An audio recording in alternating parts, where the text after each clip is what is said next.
Rumah hunian sementara ini dibangun di lahan seluas lebih dari 1 hektar yang berlokasi di Kampung Ciborega dan Kampung Riung Gunung, yang jaraknya sekitar 3 km dari lokasi bencana pergerakan tanah di Kampung Gunung Batu, Desa Kerta Angsana, Kecamatan Nyalindung, Kabupaten Sukabumi.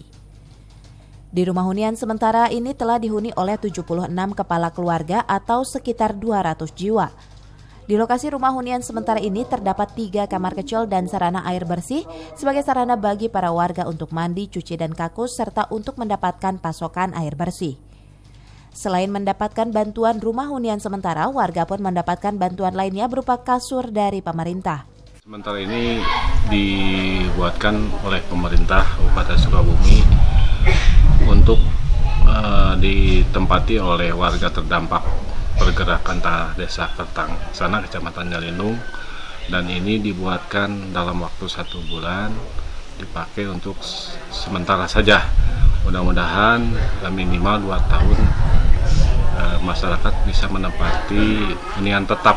Ya kan, insya Allah akan kita siapkan pemerintah daerah dan bekerjasama dengan BNPB untuk mencari lahan dan mempersiapkan untuk menjadi hunian tetap.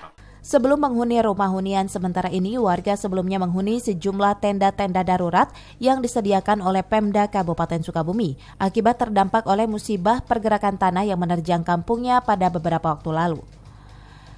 Dari Nyalindung, Kabupaten Sukabumi, Iqbal Bakar melaporkan.